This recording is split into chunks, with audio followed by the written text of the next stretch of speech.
মানুষ ছোট হোক বা বড়, রাজা হোক বা দরিদ্র, সমস্ত মানুষের মধ্যে একটা সামঞ্জস্য থাকে। সমস্ত মানুষের কাছে তার প্রশংসা অত্যন্ত গুরুত্বপূর্ণ।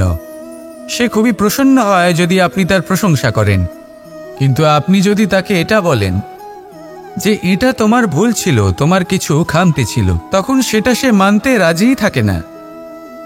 সব মানুষ এটা শুনতে পছন্দ করে যে সে যেটা করেছে সেটাই সর্বোত্তম। এবার আমি আপনাকে একটা কথা বলি, এই হলো নিন্দা, এই হলো প্রশংসা, আর এই হলো সত্য, যা সবার থেকে উচ্চস্থানীয়। সেই জন্য মানুষ আয়না দেখে। আয়না তাকে তার সৌন্দর্য দেখায় না, তাকে দেখায় যা সত্য, যাতে মানুষ আরও সুন্দর হওয়ার চেষ্টা করতে থাকে। তাই আয়না অত্যন্ত গুরুত্বপূর্ণ সত্যকে জানার জন্য। জীবনে নিন্দুকের মাহাত্ম্য প্রশংসকের মাহাত্ম্যের থেকে অনেক বেশি। কেন? কারণ তারা আপনাকে আপনার খামতি দেখায়, আপনার ভুলগুলো বুঝিয়ে দেয়, আপনাকে একটা সুযোগ দেয় নিজেকে শুধরে নিতে, নিজেকে আরো শ্রেষ্ঠ করে তুলতে, যা প্রশংসক করতে পারে না। তাই জীবনে যদি কখনো নিন্দা করা হয়, তাকে ভালোবেসে গ্রহণ করুন, ধন্যাত্মক রূপে গ্রহণ করুন। যদি নিজেকে কোনো শিক্ষা দেওয়া সম্ভব হয় তাহলে অবশ্যই দিন। দেখবেন মন প্রসন্ন হয়ে বলবে, রাধা রাধা। জীবনে কখনো সাফল্য আসে, আবার কখনো অসফলতা, কখনো আশা পাওয়া যায়, কখনো নিরাশা, কখনো জয় লাভ করি, আবার কখনো পরাজয়। এর পেছনের কারণটা জানা অত্যন্ত প্রয়োজনীয়। যদি আমি পরাজয়ের কথা বলি, যখনই আমরা পরাজয় লাভ করি আমরা ভাবতে থাকি যে এমন কেন হলো? আমাদের শত্রু কি বেশি শক্তিশালী ছিল, নাকি আমাদের নীতিতে কোনো খামতি ছিল? এই সমস্ত কারণের পেছনে খুব বড় একটা কারণ থাকে, আর সেই কারণ আমাদের অন্তরে সুপ্ত থাকে।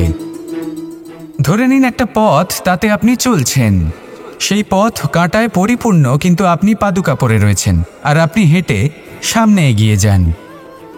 এবার এমন একটা পথ এলো যা পুষ্পে ঢাকা, আর আপনি পাদুকা পরে রয়েছেন, কিন্তু আপনার পাদুকাতে একটা পাথর আটকে গেল। তখন দু পা হাঁটাও খুব কঠিন হয়ে পড়ে। এই সংসারের যে কোনো শক্তি আপনাকে পরাস্ত করার পূর্বে আপনি জানেন কে আপনাকে পরাস্ত করতে পারে? আপনার অন্তরের দুর্বলতা, আপনার অন্তরের সেই সুপ্ত শত্রু। আর সেই জন্য ইতিবাচক মনোভাব গুরুত্বপূর্ণ হয়ে পড়ে। ভালো মানুষদের সাথে থাকুন, সৎসঙ্গে থাকুন, বন্ধুত্ব করুন, ভালোবাসুন। এই ভালোবাসা এত শক্তিশালী এক অস্ত্র যাকে ব্রহ্মাস্ত্রও পরাস্ত করতে পারে না। এই সমস্যারূপী পাথর কিছুই নয়। আসুন আমার সাথে ভালোবেসে বলুন, রাধা রাধা। মানুষের দুটো রূপ রয়েছে। এক, আমাদের এই মুখ, যা শুধুই চোখে দেখা যায়, আর দ্বিতীয় আমাদের এই মন, যা শুধুমাত্র অন্তরাত্মা দ্বারা দেখা যায়। এবার আমাদের এই মুখ, তা ঈশ্বর সকলকেই আগে থেকেই প্রদান করেছেন, কিন্তু এই মন কেমন হবে তা আমাদের জীবনের অনুভূতি এবং আমাদের জীবনের লক্ষ্য এগুলি সুনিশ্চিত করে। অর্থাৎ নেত্র দিয়ে দেখা যায় আমাদের এই মুখ, তা শুধুই এই কারণে প্রয়োজন যাতে সংসার আমাদের দেখতে পায়, আমাদের চিনতে পারে। কিন্তু যদি এই সংসারে আপনি প্রকৃত অর্থে মান সম্মান লাভ করতে চান, তাহলে নিজের অন্তরাত্মাকে আপনাকে বিকশিত করতেই হবে। দেখুন, কথায় আছে এই যে অসুর, তা শারীরিকভাবে উপস্থিত নয়, তা মনের মধ্যে থাকে। যদি এই মন থেকে অসুরকে বের করে দেওয়া যায়, তাহলে শরীরে তা উপস্থিত থাকবেই না। তাই মনকে শুদ্ধ করুন আর আমার সাথে ভালোবেসে বলুন, রাধা রাধা। মানুষ যখনই একে অপরের সামনে নিজেদের হৃদয়ের ভাবনা প্রকাশ করে, তখন এক অত্যন্ত প্রভাবশালী মাধ্যম তারা ব্যবহার করে, যাকে ভাষা বলা হয়। এবার আমি দেখেছি যে একজন মানুষ অনেকগুলো ভাষাতেই নিপুণ। আমি এটাও দেখেছি যে মানুষ অনেকগুলো ভাষায় কথা বলে, কখনো কখনো অনেক ভাষা মিলিত করে তার প্রয়োগ করে, উচিত প্রকারে তাকে ব্যবহার করে না, না সেটাকে সম্মান করে, আর না ভাষাকে শুদ্ধ রাখে। আর এটা হলো অনুচিত। যদি ভাষাকে শুদ্ধ রাখেন তাহলে ভাষা আপনার চরিত্রকে শুদ্ধ রাখবে, তা আপনার একাগ্রতা বাড়িয়ে তুলবে। এই প্রত্যেক ধ্বনিকে অনুভব করে যদি আপনি শব্দের উচ্চারণ করেন, ভাষাকে প্রয়োগ করেন, তাহলে আপনিও আনন্দ পাবেন, আর যিনি শুনছেন সেই ব্যক্তির কানেও মধুর শব্দ বাজবে। তাই মনে রাখবেন, যে ব্যক্তি ভাষার পবিত্রতাকে সম্মান করে তাকে সংসারও সম্মান করে। ভাষাকে শুদ্ধ এবং পবিত্র রাখুন, তাহলে ভাষা আপনার চরিত্রকেও শুদ্ধ এবং পবিত্র রাখবে। আর এই মন সুপ্রসন্ন হয়ে বলবে, রাধা রাধা। এ হলো রামায়ণের সময়কালের কথা। সেতু নির্মাণ করার কাজ চলছিল। সমস্ত বানর সেনা এই কাজে নিযুক্ত হয়েছিলেন। বড় বড় পাথর তুলে নিয়ে এই বানর সেনা সমুদ্রে ফেলছিলেন। এই কাজ চলছিল। এমন সময় ছোট্ট একটা কাঠবিড়ালি এলো। ছোট ছোট মাটির ডেলা হাতে নিয়ে সাগরের কাছে যাচ্ছিল আর বড় বড় পাথরের পাশে রেখে দিচ্ছিল। যথাসম্ভব সেখানে রেখে আসছিল। সারা দিন ধরে সে এই পরিশ্রম করেই যাচ্ছিল। এবার শ্রীরাম তার এই কাজ দেখতে পেলেন। সেই ছোট্ট কাঠবিড়ালিটিকে নিজের হাতে তুলে নিলেন এবং অত্যন্ত ভালোবেসে তার পিঠে হাত বুলিয়ে দিলেন। কথায় আছে যে কাঠবিড়ালির পিঠে যে দাগ আছে, সেই 3টি দাগ এসেছে শ্রীরামচন্দ্রের 3 আঙুলের থেকে। যে কাজ আপনি করছেন তাতে সমস্ত শক্তি প্রয়োগ করুন। যতটা আপনার সামর্থ্য রয়েছে, যতটা আপনার প্রতিভা রয়েছে, সম্পূর্ণভাবে উৎসর্গ করে দিন। ঠিক এমনভাবে কর্ম করুন। সেই কাঠবিড়ালি কিন্তু তাই করেছিল। সেই জন্য শ্রীরামের সাথে সেও সেই কাহিনীতে অমর হয়ে গেছিল। সম্পূর্ণ শক্তি প্রয়োগ করুন, সম্পূর্ণ সামর্থ্যের সাথে কর্ম করুন, কারণ এটাই হলো শ্রেষ্ঠ পথ কোনো কর্ম করার। আসুন আমার সাথে ভালোবেসে বলুন, রাধা রাধা। এই সংসারে যখন সাফল্যের পথে আপনি অগ্রসর হবেন, তখন আপনার পরিশ্রম, একাগ্রতা, সাহসের সাথে সাথে সমাজের মানসিকতাও সহ্য করতে হবে। প্রত্যেক ব্যক্তি কিছু না কিছু ভাবেন, কিছু না কিছু বলেন। কিছু মানুষ এমন আছেন যারা ভাববেন যে আপনি কিছুই করতে পারবেন না। তারা আপনার নিন্দা করবেন, আর এই নিন্দার কথা ভেবেই আমরা ভয়ভীত হয়ে পড়ি। সেই কারণে নিজেদের আশা, নিজেদের বিশ্বাস হারিয়ে ফেলি। এবার যদি সেই নিন্দার ভয়ে আমরা লক্ষ্যচ্যুত হই, তাহলে সেটা অনুচিত। সেই জন্য জীবনে শুধু পরিশ্রম করতে থাকুন, সামনে এগোতে থাকুন। যেই দিন আপনি আপনার লক্ষ্য লাভ করবেন, সেই প্রত্যেক ব্যক্তি যারা নিন্দা করছিলেন তাদের দৃষ্টি আপনা থেকেই পাল্টে যাবে, ঠিক কিনা? এই সংসারকে যা প্রাণ চায় তাই বলতে দিন। যদি আপনি কারোর কথা শুনতে চান, তাহলে নিজের অন্তরের কথা শুনুন। সেটাই আপনাকে উচিত পথে নিয়ে যাবে।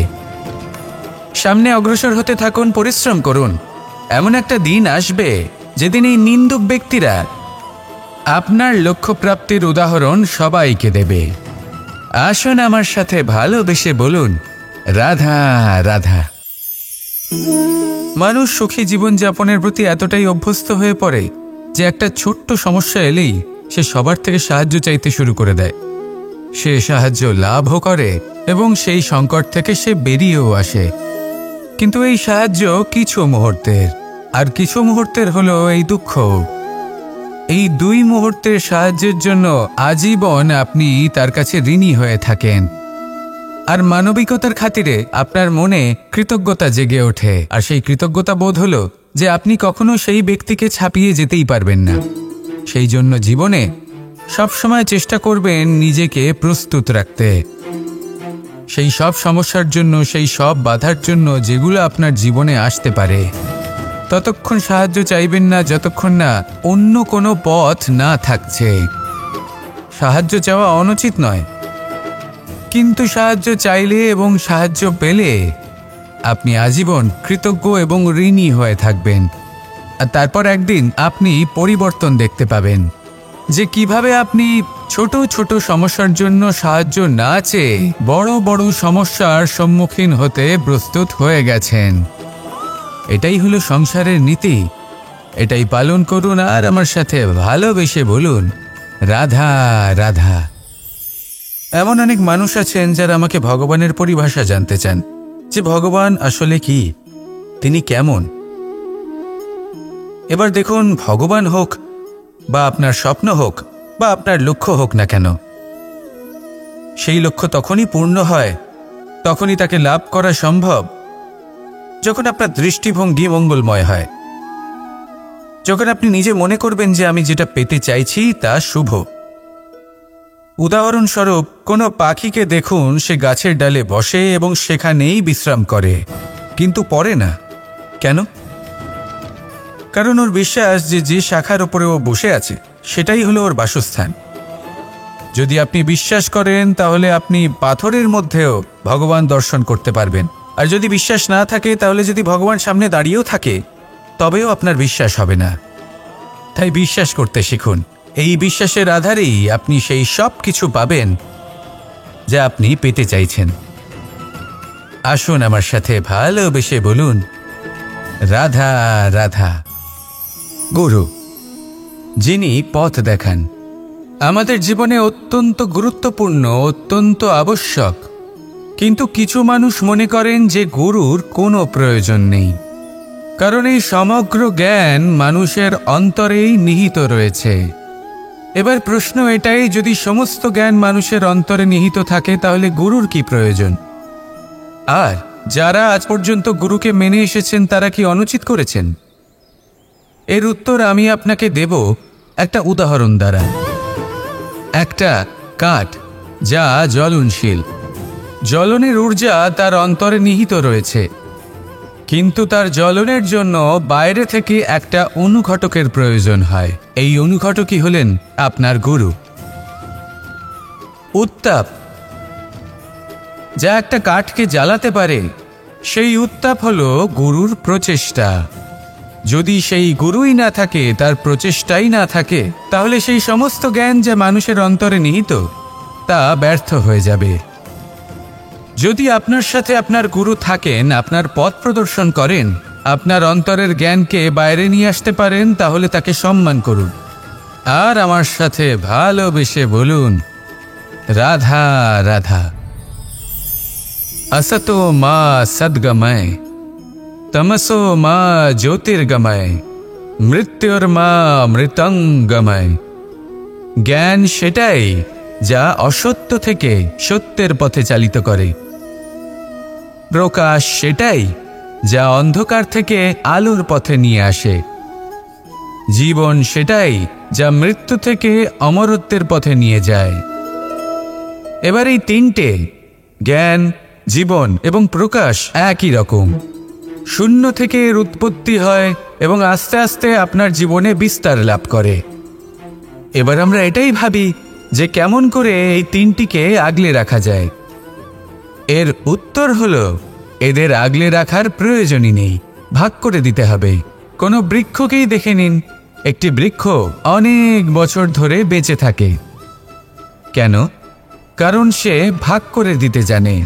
সে নিজের বীজ ছড়িয়ে দেয়, এই ধরিত্রীতে দেয়, সেই বীজ যা অঙ্কুরিত হয়ে এক নতুন বৃক্ষকে জন্ম দেয়। শুধু ছড়িয়ে দিয়ে একটি বৃক্ষ জীবন দান করতে পারে। যদি কোনো ব্যক্তি জ্ঞান ছড়াতে শিখে যান, যদি প্রকাশ, আলোর কিরণ ছড়িয়ে দিতে শিখে যায়, কোনো ব্যক্তি তার জীবনের সুখ ছড়িয়ে দিতে শিখে যান, তাহলে তিনি মৃত্যুর পরও মৃত হন না। এই ভাগ করে দেওয়ার সুখটাই কিছুটা আলাদা। এই সুখ অনুভব করুন আর আমার সাথে ভালোবেসে বলুন, রাধা রাধা। আপনি কখনো কোনো সরোবরের দিকে তাকান, যার জল হলো শান্ত, স্থির। আপনি স্পষ্ট দেখতে পাবেন সেই সরোবরের তলদেশে কি রয়েছে। তাতে সাঁতরে বেড়াচ্ছে সুন্দর মাছ, চকচকে কিছু পাথর, স্বর্ণরূপী বালি, সবই আপনি দেখতে পাবেন। কিন্তু যখনই আপনি একটা ছোট্ট পাথর তুলে সেই জলে ছুঁড়ে ফেলবেন, তখন সেই জল বিচলিত হবে। আর সেই স্পষ্টতা ন্যূনতম হয়ে যাবে। তারপর কিছুই স্পষ্টভাবে দেখা যাবে না। এই ঘটনা মানুষের সাথেও ঘটে। মানুষ যদি বিচলিত হয়ে পড়ে, তখন সে বুঝতে পারে না যে বর্তমানে কি হয়ে চলেছে আর ভবিষ্যতে কি করা উচিত। কিন্তু সেই মানুষ যদি শান্ত থাকেন, স্থির থাকেন, ধন্যাত্মক থাকেন, তাহলে নিশ্চিত রূপেই বুঝতে পারবেন যে বর্তমানে কি করতে হবে আর ভবিষ্যতে কি করতে হবে। তাই নিজের মধ্যে সেই স্থিরতা আনুন, সেই ধৈর্য ধরুন, নিজেকে শান্ত রাখুন আর সবার মধ্যে ভালোবাসা ছড়িয়ে দিন। এই মন প্রসন্ন হয়ে বলবে, রাধা রাধা। সম্পর্ক এ হলো এক বন্ধন যা আমাদের এক সূত্রে বেঁধে রাখে। কিন্তু এমন কিছু ব্যক্তি থাকেন যারা এই সম্পর্কের বিষয়ে নিজস্ব একটা ধারণা করে ফেলেন যে সম্পর্ক এরকম হওয়া উচিত, সম্পর্ক সেরকম হওয়া উচিত। আমি এই সম্পর্কের জন্য কত কিছু করেছি এই ব্যাখ্যা করতে থাকেন আর তার বদলে অনেক কিছু প্রত্যাশাও করেন। কিন্তু সত্য হলো এটাই যে সব সম্পর্ক একরকমের হয় না, কিন্তু প্রত্যেক সম্পর্কের একটা বিশেষত্ব থাকে। যেমন চোখ আর নাকের এই সম্পর্ককেই দেখুন। চোখের সব থেকে কাছে কে আছে? নাক আছে। কিন্তু এই চোখ দিয়ে এই নাককে আমরা দেখতেই পাই না। তবে কি ধরে নেব এই সম্পর্কের কোনো মূল্য নেই? এমনও নয়। ঠিক এইভাবেই যদি কোনো ব্যক্তি তার আবেগ আপনার কাছে ব্যক্ত করতে না পারে বা প্রকট করতে না পারেন বা আপনাকে বোঝাতে না পারে, তাহলে তার মানে এটা নয় যে তার সাথে আপনার সম্পর্কের তিক্ততা রয়েছে। এমনটা কখনোই নয়। শুধু চোখ আর নাকের এই সম্পর্কের মতোই হলো আমাদের জীবনে আমাদের আপনজনের সাথে সম্পর্ক। যদি কারোর ব্যবহার আপনার প্রতি অনুচিত হয় বা যদি কেউ অনুপস্থিত থেকে থাকে বা কেউ যদি আপনাকে বুঝতে না পারেন, তাহলে তার অর্থ এটা নয় যে আপনি সেই সম্পর্ক ভেঙে ফেলবেন। বুঝুন, আপনার জীবনে তার গুরুত্ব কোথায় আর তার জীবনে আপনার। সম্পর্ক গড়ে তুলুন, তাকে পালন করতে শিখুন, একসাথে মিলে চলুন। এই মন সুপ্রসন্ন হয়ে বলবে, রাধা রাধা। এই সমগ্র সংসারের সবথেকে গুরুত্বপূর্ণ ব্যক্তি কে? স্বয়ং আপনি। নিজের জন্য তো বটেই, তাই না? কারণ যখন আপনি জন্মগ্রহণ করেন, নিজের চোখ খোলেন, এই সংসারে আসেন, তখনই তো এই সংসারকে আপনি দেখতে পান, অনুভব করতে পারেন। এখানকার আবেগ, এখানকার মানুষজন তখন থেকেই অনুভব করেন। যদি আপনি না থাকেন, তাহলে এই সংসারের অস্তিত্ব আপনার কাছে শূন্যের সমান, তাই না? আপনি না থাকলে এই সংসারও আপনার কাছে নেই। এবার সবাই বলবেন যে এ তো সত্যি কথা। সেই অনুযায়ী তো আমার স্বার্থপর হওয়া উচিত, অহংকারী হওয়া উচিত, কারণ আমার কাছে আমিই তো সব কিছু। দৃষ্টিভঙ্গি পাল্টে দেখুন। আপনার কাছে সব থেকে বেশি গুরুত্বপূর্ণ ব্যক্তি কে? আপনি নিজেই। সেই মানুষটি কেমন হওয়া উচিত একটু ভেবে দেখুন। সবসময় সকলকে সাহায্য করুন, একসাথে মিলে পরিশ্রম করুন, সাহায্য করুন অন্যদেরকে। এটা অতি আবশ্যক। এবং তার থেকেও বেশি গুরুত্বপূর্ণ হলো এটাই যে আপনার মনে যেন কখনো এই বিষয়ে ভয় না থাকে যে আমি আমার প্রিয়জনদের, আমার কাছের মানুষগুলিকে হারিয়ে ফেলব। এই ভয় কখনোই মনের মধ্যে থাকা উচিত নয়। যদি ভয় থাকে তাহলে থাকুক এই বিষয়ে যে সকল মানুষ আমার জীবন থেকে, আমার থেকে দূরে চলে যাচ্ছেন, তাদের বাধা দিতে দিতে আমি যেন নিজেকেই না হারিয়ে ফেলি, নিজের অস্তিত্বকেই না হারিয়ে ফেলি, নিজের ব্যক্তিত্বকে, নিজের বিচারধারাকে, নিজের করুণার শক্তি না হারাই। তাহলে এই ভয় ত্যাগ করুন আর আমার সাথে ভালোবেসে বলুন, রাধা রাধা। এই ফল কি তা বলার কোনো প্রয়োজন নেই। এই ফল কতটা সুস্বাদু সেটাও বলার কোনো প্রয়োজন নেই। ধরুন এমন কোনো মানুষ আসলেন যিনি জানেন না এটা কোন ফল। তিনি এটা দেখে ভাববেন এ তো কাঁটার একটা গুচ্ছ মনে হচ্ছে, নিয়ে ফেলে দেবেন। সেখানে দ্বিতীয় কোনো ব্যক্তি যিনি বুঝদার, তিনি দেখবেন, ভাববেন যে প্রকৃতি এর গায়ে এত কাঁটা কেন দিয়েছে? অবশ্যই সুরক্ষার জন্য দিয়েছে, অর্থাৎ ভিতরে অবশ্যই অমূল্য কিছু রয়েছে। সেই ধরনের ব্যক্তি এই ফলের অন্তরে প্রবেশ করেন এবং এই ফলের আনন্দ উপভোগ করেন। এরকমই কিছুটা আমাদের সংসারেও আমরা দেখতে পাই।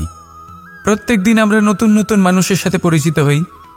এমন কিছু ব্যক্তি থাকেন যাদের সাথে প্রথম আলাপের পর আমাদের এটা মনে হয় যে এই ব্যক্তিকে দেখে একটু রাগী ব্যক্তি মনে হচ্ছে, বড়ই অহংকারী বোধ হচ্ছে, উদ্ধত মনে হচ্ছে। বেশিরভাগ মানুষ প্রথম আলাপের পরে তাদের সাথে দূরত্ব বজায় রাখবেন, কিন্তু যিনি বুঝদার ব্যক্তি তিনি ভাববেন যে এই ব্যক্তি এমন কেন করছেন। হয়তো সুরক্ষার খাতিরে এই ব্যক্তি নিজেকে এরকম করে তুলেছেন যাতে অন্য কোনো ব্যক্তি এসে ওনার সময় নষ্ট না করেন, ওনার আবেগের সাথে ছলনা না করেন, খেলা না করেন। হয়তো অতীতে এমন কোনো ঘটনা ঘটেছে যার জন্য এই ব্যক্তি কিছুটা এরকম হয়ে গেছেন। এমনই একজন ব্যক্তি সেই ব্যক্তির মনের গভীর পর্যন্ত পৌঁছতে পারেন আর সেখান থেকে শুভ গুণগুলিকে বাইরে বের করে আনতে পারেন। এরকমই ব্যক্তি হয়ে উঠুন, এমন বুঝদার ব্যক্তি হয়ে উঠুন যিনি সামনের ব্যক্তির খারাপ গুণগুলিকে অবহেলা করে হৃদয়ের অন্তঃস্থল থেকে শুভ গুণগুলিকে প্রকাশিত করে এবং সেই ব্যক্তিকে দেখাতে পারে। এমন ব্যক্তি হয়ে উঠুন যিনি নিজের জীবনকেও সফল করে তোলেন এবং অন্যের জীবনকেও। আসুন আমার সাথে ভালোবেসে বলুন, রাধা রাধা। আমি জীবনে অনেক ভালো মানুষের সংস্পর্শে এসেছি। এমন ব্যক্তি যিনি আজীবন জ্ঞান লাভ করে থাকেন, পড়তেই থাকেন, পড়তেই থাকেন, জ্ঞান অর্জন করতেই থাকেন, অত্যাধিক জ্ঞান অর্জন করতে থাকেন। কিন্তু এইটুকুই কি যথেষ্ট? ধরে নিন কোনো ব্যক্তি শিল্পকলার বিষয়ে অনেক বই পড়ে ফেলেছেন, কিন্তু কখনো শিল্পকর্মই করেননি। তাহলে সেই জ্ঞানের কি লাভ? কোনো লাভ নেই।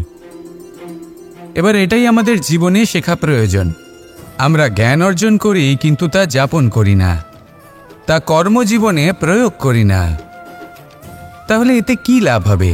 জ্ঞান আছেই সেই জন্য যাতে আমরা জীবনকে আরও শ্রেষ্ঠ করে তোলার জন্য তাকে প্রয়োগ করি। এই জ্ঞান এবং কর্মের একসাথে পথ চলাটাই আবশ্যক। তবেই এই জ্ঞান অভিজ্ঞতায় পরিণত হবে। আর অভিজ্ঞতা দ্বারা যে জ্ঞান লাভ হয় সেটাই সবথেকে বেশি গুরুত্বপূর্ণ, সেটাই হলো সবথেকে বেশি লাভদায়ক। সেই জন্য শুধু জ্ঞান অর্জন করবেন না, তাকে প্রয়োগ করুন, তাকে কর্মজীবনে প্রয়োগ করুন, জীবনকে আরও শ্রেষ্ঠ করে তুলুন। আর আমার সাথে ভালোবেসে বলুন, রাধা রাধা। এটা হলো একটা সাদা পাতা। এবার এতে আমি যাই লিখব সেটাই এর অস্তিত্ব হবে। এতে আমি প্রেমের কিছু কথা লিখে একে প্রেমপত্র বানিয়ে তুলতে পারি। মাতা পিতার জন্য একটা শুভ সংবাদ লিখতে পারি। শত্রুর বিষয়ে সতর্ক করব বলে সেনাকে একটা সংবাদ লিখতে পারি। দ্বারকাবাসীর জন্য কোনো সংবাদ পাঠাতে পারি। যাই লিখব এই পত্র সেটাই হয়ে উঠবে।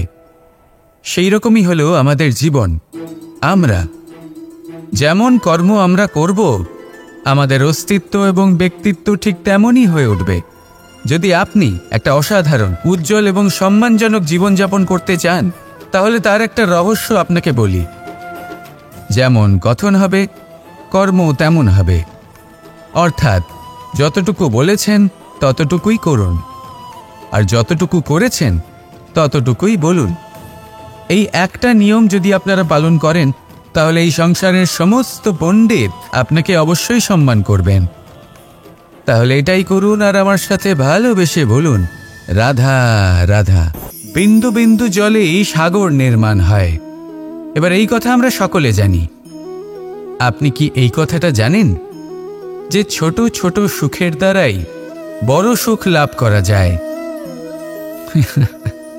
একজন বাবাকে দেখুন, সন্তানের জন্ম থেকে তার যুবক হওয়া পর্যন্ত তার সাথে ছোট ছোট সুখ যাপন করেন। এই ছোট ছোট সুখগুলি তাদের প্রেমের সম্পর্কে গভীরতা নিয়ে আসে এবং প্রেমের এই গভীরতা তাদের জীবনে বড় সুখ নিয়ে আসে। এটা ঠিক সেই রকম যেরকম বিশাল এক সমুদ্রে, গভীর এক সমুদ্রে অমূল্য রত্ন খুঁজে পাওয়া যায়। এটাও ঠিক সেই রকমই। সেই জন্য জীবনে বড় বড় সুখের খোঁজ করতে গিয়ে সময় নষ্ট করবেন না। এই যে ছোট ছোট সুখ আছে, এগুলোকে যাপন করা শুরু করুন। এগুলোর আনন্দ লাভ করুন, এগুলো নিয়ে উৎসব পালন করুন, প্রেমের গভীরতা বুঝুন, আর এই গভীর প্রেমে মন নিমজ্জিত করুন। তারপরে দেখুন এই মন আর এই জীবন সুপ্রসন্ন হয়ে বলবে, রাধা রাধা। মানুষের জন্ম কখনো তার ভবিষ্যৎ নির্ধারণ করতে পারে না। হ্যাঁ, ওর জীবনযাত্রা অবশ্যই সুখময় হতে পারে, নির্ভর করে যে ও কোন পরিবারে জন্ম নিচ্ছে, তার পরিবার পরিজন কে হন, তার মাতা পিতা কে হন, তাকে কেমন শিক্ষা দেওয়া হয়েছে, কেমনভাবে পালন করা হচ্ছে। সে কিন্তু কুপাত্রও হতে পারে, আবার সুপাত্রও হতে পারে। কিন্তু সে চলে যাওয়ার পর এই সংসার তাকে মনে রাখবে নাকি না, আর যদি মনেও রাখে তাহলে কিভাবে মনে রাখবে, সেটা নির্ভর করছে তার কর্ম এবং তার নির্বাচনের উপর।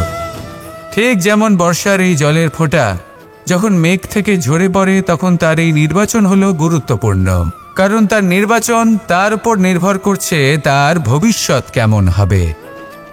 ঝিনুকের মুখে পড়লে মুক্ত হয়ে ওঠে, সাপের মুখে পড়লে বিষ, আর যদি কোনো পাতায় পড়ে তাহলে শিশিরে পরিণত হয়। তাহলে কর্ম এবং নির্বাচন দুটি জীবনে গুরুত্বপূর্ণ। এদের বিষয় বিশেষ যত্ন নেবেন এবং আমার সাথে ভালোবেসে বলবেন, রাধা রাধা। আমাদের সকলের কাছে বৃক্ষ অত্যন্ত প্রিয়। আমরা সর্বদাই চাই এই বৃক্ষ যেন সবুজ থাকে, ফুলে ফলে ভরে থাকে, আমাদের ছায়া প্রদান করে, তা যেন সুস্থ থাকে, আমাদের ফল প্রদান করে। আর সেই জন্য আমরা প্রতিদিন সেই বৃক্ষকে জল প্রদান করি। কিন্তু কখনো ভেবে দেখেছেন যে জল তো আমরা বৃক্ষের গোড়ায় দিই, তারপরেও এই জল সেই বৃক্ষের প্রত্যেকটি পাতায় ঠিক পৌঁছে যায়? এটা কিভাবে সম্ভব? কিছুটা এরকমই হলো আমাদের কর্ম। যদি এই পৃথিবীতে থেকে শুদ্ধ মনে সৎকর্ম করেন, এই কর্ম সোজা ঈশ্বরের কাছে গিয়ে পৌঁছয়। যদি শ্রদ্ধাভাব নিয়ে সমর্পিত হয়ে শুদ্ধ চিত্তে আপনি কাউকে সেবা করেন, তা সে মাতা পিতাই হোক, পরিবার হোক, গুরু হোক, পশুপক্ষী হোক বা সমাজ হোক, তাহলে সেটা সোজা ঈশ্বরের চরণে সমর্পিত হয়। সবসময় শুদ্ধ চিত্তে সমর্পিত হয়ে এবং মনে শ্রদ্ধা ভাব নিয়ে কর্ম করুন। ঈশ্বর নিজে থেকেই এর ফল আপনাকে প্রদান করবেন। আসুন আমার সাথে ভালোবেসে বলুন, রাধা রাধা। ইচ্ছে এবং চেষ্টা এই দুই মানুষের মধ্যে আছে, কিন্তু এই দুইয়ের মধ্যে সামঞ্জস্য থাকা খুব প্রয়োজন। আপনার যা ইচ্ছে সেটা পূর্ণ করার জন্য চেষ্টার প্রয়োজন তো অবশ্যই। আপনি যে স্বপ্ন দেখেন সেটা পূর্ণ করার জন্য নিদ্রা ত্যাগ করে চেষ্টা করা অত্যন্ত প্রয়োজনীয়, নয়তো এই স্বপ্ন কখনোই পূর্ণ হবে না। যদি আপনি কোনো প্রশ্নের উত্তর চান তাহলেও আপনাকে চেষ্টা করতেই হবে। জীবনে যদি সামনে এগোতে হয় তাহলে পাকে কষ্ট দিয়ে সামনে এগোতে হবে, চেষ্টা অবশ্যই করতে হবে। যদি আপনি চেষ্টা না করেন, পরিশ্রম না করেন, তাহলে এই সংসার আপনাকে পেছনে ফেলে সামনে এগিয়ে যাবে। নিজের ইচ্ছেগুলিকে মন থেকে বাস্তবে আনুন আর চেষ্টার দ্বারা তাকে সার্থক করুন। এই মন প্রসন্ন হয়ে বলবে, রাধা রাধা। মানুষ ছোট হোক বা বড়, রাজা হোক বা দরিদ্র, সমস্ত মানুষের মধ্যে একটা সামঞ্জস্য থাকে। সমস্ত মানুষের কাছে তার প্রশংসা অত্যন্ত গুরুত্বপূর্ণ। সে খুবই প্রসন্ন হয় যদি আপনি তার প্রশংসা করেন, কিন্তু আপনি যদি তাকে এটা বলেন যে এটা তোমার ভুল ছিল, তোমার কিছু খামতি ছিল, তখন সেটা সে মানতে রাজিই থাকে না। সব মানুষ এটা শুনতে পছন্দ করে যে সে যেটা করেছে সেটাই সর্বোত্তম। এবার আমি আপনাকে একটা কথা বলি, এই হলো নিন্দা, এই হলো প্রশংসা, আর এই হলো সত্য, যা সবার থেকে উচ্চস্থানীয়। সেই জন্য মানুষ আয়না দেখে। আয়না তাকে তার সৌন্দর্য দেখায় না, তাকে দেখায় যা সত্য, যাতে মানুষ আরও সুন্দর হওয়ার চেষ্টা করতে থাকে। তাই আয়না অত্যন্ত গুরুত্বপূর্ণ সত্যকে জানার জন্য। জীবনে নিন্দুকের মাহাত্ম্য প্রশংসকের মাহাত্ম্যের থেকে অনেক বেশি। কেন? কারণ তারা আপনাকে আপনার খামতি দেখায়, আপনার ভুলগুলো বুঝিয়ে দেয়, আপনাকে একটা সুযোগ দেয় নিজেকে শুধরে নিতে, নিজেকে আরো শ্রেষ্ঠ করে তুলতে, যা প্রশংসক করতে পারে না। তাই জীবনে যদি কখনো নিন্দা করা হয় তাকে ভালোবেসে গ্রহণ করুন, ধন্যাত্মক রূপে গ্রহণ করুন। যদি নিজেকে কোনো শিক্ষা দেওয়া সম্ভব হয় তাহলে অবশ্যই দিন। দেখবেন মন প্রসন্ন হয়ে বলবে, রাধা রাধা। জীবনে কখনো সাফল্য আসে, আবার কখনো অসফলতা, কখনো আশা পাওয়া যায়, কখনো নিরাশা, কখনো জয়লাভ করি, আবার কখনো পরাজয়। এর পেছনের কারণটা জানা অত্যন্ত প্রয়োজনীয়। যদি আমি পরাজয়ের কথা বলি, যখনই আমরা পরাজয় লাভ করি আমরা ভাবতে থাকি যে এমন কেন হলো? আমাদের শত্রু কি বেশি শক্তিশালী ছিল, নাকি আমাদের নীতিতে কোনো খামতি ছিল? এই সমস্ত কারণের পেছনে খুব বড় একটা কারণ থাকে, আর সেই কারণ আমাদের অন্তরে সুপ্ত থাকে। ধরে নিন একটা পথ, তাতে আপনি চলছেন, সেই পথ কাঁটায় পরিপূর্ণ, কিন্তু আপনি পাদুকা পরে রয়েছেন আর আপনি হেঁটে সামনে এগিয়ে যান। এবার এমন একটা পথ এলো যা পুষ্পে ঢাকা, আর আপনি পাদুকা পরে রয়েছেন, কিন্তু আপনার পাদুকাতে একটা পাথর আটকে গেল।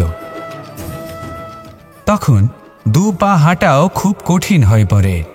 এই সংসারের যে কোনো শক্তি আপনাকে পরাস্ত করার পূর্বে আপনি জানেন কে আপনাকে পরাস্ত করতে পারে?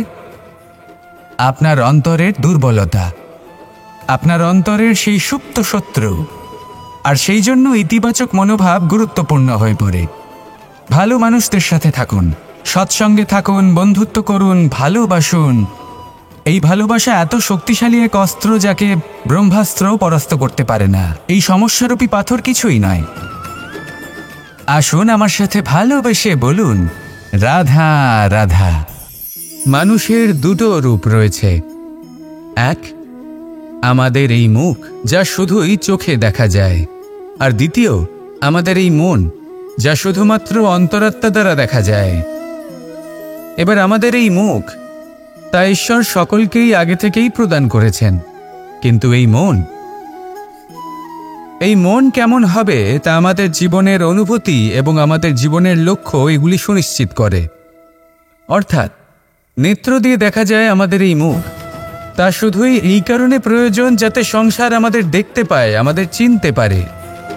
কিন্তু যদি এই সংসারে আপনি প্রকৃত অর্থে মান সম্মান লাভ করতে চান, তাহলে নিজের অন্তরাত্মাকে আপনাকে বিকশিত করতেই হবে। দেখুন, কথায় আছে এই যে অসুর, তা শারীরিকভাবে উপস্থিত নয়, তা মনের মধ্যে থাকে। যদি এই মন থেকে অসুরকে বের করে দেওয়া যায়, তাহলে শরীরে তা উপস্থিত থাকবেই না। তাই মনকে শুদ্ধ করুন আর আমার সাথে ভালোবেসে বলুন, রাধা রাধা। মানুষ যখনই একে অপরের সামনে নিজেদের হৃদয়ের ভাবনা প্রকাশ করে, তখন এক অত্যন্ত প্রভাবশালী মাধ্যম তারা ব্যবহার করে, যাকে ভাষা বলা হয়। এবার আমি দেখেছি যে একজন মানুষ অনেকগুলো ভাষাতেই নিপুণ। আমি এটাও দেখেছি যে মানুষ অনেকগুলো ভাষায় কথা বলে, কখনো কখনো অনেক ভাষা মিলিত করে তার প্রয়োগ করে, উচিত প্রকারে তাকে ব্যবহার করে না, না সেটাকে সম্মান করে, আর না ভাষাকে শুদ্ধ রাখে। আর এটা হলো অনুচিত। যদি ভাষাকে শুদ্ধ রাখেন, তাহলে ভাষা আপনার চরিত্রকে শুদ্ধ রাখবে, তা আপনার একাগ্রতা বাড়িয়ে তুলবে। এই প্রত্যেক ধ্বনিকে অনুভব করে যদি আপনি শব্দের উচ্চারণ করেন, ভাষাকে প্রয়োগ করেন, তাহলে আপনিও আনন্দ পাবেন, আর যিনি শুনছেন সেই ব্যক্তির কানেও মধুর শব্দ বাজবে। তাই মনে রাখবেন, যে ব্যক্তি ভাষার পবিত্রতাকে সম্মান করে, তাকে সংসারও সম্মান করে। ভাষাকে শুদ্ধ এবং পবিত্র রাখুন, তাহলে ভাষা আপনার চরিত্রকেও শুদ্ধ এবং পবিত্র রাখবে। আর এই মন সুপ্রসন্ন হয়ে বলবে, রাধা রাধা। এ হলো রামায়ণের সময়কালের কথা। সেতু নির্মাণ করার কাজ চলছিল। সমস্ত বানর সেনা এই কাজে নিযুক্ত হয়েছিলেন। বড় বড় পাথর তুলে নিয়ে এই বানর সেনা সমুদ্রে ফেলছিলেন। এই কাজ চলছিল। এমন সময় ছোট্ট একটা কাঠবিড়ালি এলো। ছোট ছোট মাটির ডেলা হাতে নিয়ে সাগরের কাছে যাচ্ছিল, আর বড় বড় পাথরের পাশে রেখে দিচ্ছিল, যথাসম্ভব সেখানে রেখে আসছিল। সারা দিন ধরে সে এই পরিশ্রম করেই যাচ্ছিল। এবার শ্রীরাম তার এই কাজ দেখতে পেলেন। সেই ছোট্ট কাঠবিড়ালিটিকে নিজের হাতে তুলে নিলেন এবং অত্যন্ত ভালোবেসে তার পিঠে হাত বুলিয়ে দিলেন। কথায় আছে যে কাঠবিড়ালির পিঠে যে দাগ আছে সেই 3টি দাগ এসেছে শ্রীরামচন্দ্রের 3 আঙুলের থেকে। যে কাজ আপনি করছেন তাতে সমস্ত শক্তি প্রয়োগ করুন, যতটা আপনার সামর্থ্য রয়েছে, যতটা আপনার প্রতিভা রয়েছে সম্পূর্ণভাবে উৎসর্গ করে দিন। ঠিক এমনভাবে কর্ম করুন। সেই কাঠবিড়ালি কিন্তু তাই করেছিল। সেই জন্য শ্রীরামের সাথে সেও সেই কাহিনীতে অমর হয়ে গেছিল। সম্পূর্ণ শক্তি প্রয়োগ করুন, সম্পূর্ণ সামর্থ্যের সাথে কর্ম করুন, কারণ এটাই হলো শ্রেষ্ঠ পথ কোনো কর্ম করার। আসুন আমার সাথে ভালোবেসে বলুন, রাধা রাধা। এই সংসারে যখন সাফল্যের পথে আপনি অগ্রসর হবেন, তখন আপনার পরিশ্রম, একাগ্রতা, সাহসের সাথে সাথে সমাজের মানসিকতাও সহ্য করতে হবে। প্রত্যেক ব্যক্তি কিছু না কিছু ভাবেন, কিছু না কিছু বলেন। কিছু মানুষ এমন আছেন যারা ভাববেন যে আপনি কিছুই করতে পারবেন না। তারা আপনার নিন্দা করবেন, আর এই নিন্দার কথা ভেবেই আমরা ভয়ভীত হয়ে পড়ি। সেই কারণে নিজেদের আশা, নিজেদের বিশ্বাস হারিয়ে ফেলি। এবার যদি সেই নিন্দার ভয়ে আমরা লক্ষ্যচ্যুত হই, তাহলে সেটা অনুচিত। সেই জন্য জীবনে শুধু পরিশ্রম করতে থাকুন, সামনে এগোতে থাকুন। যেই দিন আপনি আপনার লক্ষ্য লাভ করবেন, সেই প্রত্যেক ব্যক্তি যারা নিন্দা করছিলেন তাদের দৃষ্টি আপনা থেকেই পাল্টে যাবে, ঠিক কিনা? এই সংসারকে যা প্রাণ চায় তাই বলতে দিন। যদি আপনি কারোর কথা শুনতে চান, তাহলে নিজের অন্তরের কথা শুনুন। সেটাই আপনাকে উচিত পথে নিয়ে যাবে। সামনে অগ্রসর হতে থাকুন, পরিশ্রম করুন। এমন একটা দিন আসবে যেদিন এই নিন্দুক ব্যক্তিরা আপনার লক্ষ্যপ্রাপ্তির উদাহরণ সবাইকে দেবে। আসুন আমার সাথে ভালোবেসে বলুন, রাধা রাধা। মানুষ সুখী জীবনযাপনের প্রতি এতটাই অভ্যস্ত হয়ে পড়ে যে একটা ছোট্ট সমস্যা এলেই সে সবার থেকে সাহায্য চাইতে শুরু করে দেয়। সে সাহায্য লাভও করে এবং সেই সংকট থেকে সে বেরিয়েও আসে। কিন্তু এই সাহায্য কিছু মুহূর্তের, আর কিছু মুহূর্তের হলো এই দুঃখ। এই 2 মুহূর্তের সাহায্যের জন্য আজীবন আপনি তার কাছে ঋণী হয়ে থাকেন। আর মানবিকতার খাতিরে আপনার মনে কৃতজ্ঞতা জেগে ওঠে। আর সেই কৃতজ্ঞতা বোধ হলো যে আপনি কখনো সেই ব্যক্তিকে ছাপিয়ে যেতেই পারবেন না। সেই জন্য জীবনে সবসময় চেষ্টা করবেন নিজেকে প্রস্তুত রাখতে সেই সব সমস্যার জন্য, সেই সব বাধার জন্য যেগুলো আপনার জীবনে আসতে পারে। ততক্ষণ সাহায্য চাইবেন না যতক্ষণ না অন্য কোনো পথ না থাকছে। সাহায্য চাওয়া অনুচিত নয়, কিন্তু সাহায্য চাইলে এবং সাহায্য পেলে আপনি আজীবন কৃতজ্ঞ এবং ঋণী হয়ে থাকবেন। আর তারপর একদিন আপনি পরিবর্তন দেখতে পাবেন যে কিভাবে আপনি ছোট ছোট সমস্যার জন্য সাহায্য না চেয়ে বড় বড় সমস্যার সম্মুখীন হতে প্রস্তুত হয়ে গেছেন। এটাই হলো সংসারের নীতি। এটাই পালন করুন আর আমার সাথে ভালোবেসে বলুন, রাধা রাধা। এমন অনেক মানুষ আছেন যারা আমাকে ভগবানের পরিভাষা জানতে চান, যে ভগবান আসলে কি, তিনি কেমন। এবার দেখুন, ভগবান হোক বা আপনার স্বপ্ন হোক বা আপনার লক্ষ্য হোক না কেন, সেই লক্ষ্য তখনই পূর্ণ হয়, তখনই তাকে লাভ করা সম্ভব যখন আপনার দৃষ্টিভঙ্গি মঙ্গলময় হয়। যখন আপনি নিজে মনে করবেন যে আমি যেটা পেতে চাইছি তা শুভ। উদাহরণস্বরূপ, কোনো পাখিকে দেখুন, সে গাছের ডালে বসে এবং সেখানেই বিশ্রাম করে, কিন্তু পড়ে না। কেন? কারণ ওর বিশ্বাস যে যে শাখার ওপরে ও বসে আছে সেটাই হলো ওর বাসস্থান। যদি আপনি বিশ্বাস করেন তাহলে আপনি পাথরের মধ্যেও ভগবান দর্শন করতে পারবেন। আর যদি বিশ্বাস না থাকে, তাহলে যদি ভগবান সামনে দাঁড়িয়েও থাকে তবেও আপনার বিশ্বাস হবে না। তাই বিশ্বাস করতে শিখুন। এই বিশ্বাসের আধারেই আপনি সেই সব কিছু পাবেন যা আপনি পেতে চাইছেন। আসুন আমার সাথে ভালোবেসে বলুন, রাধা রাধা।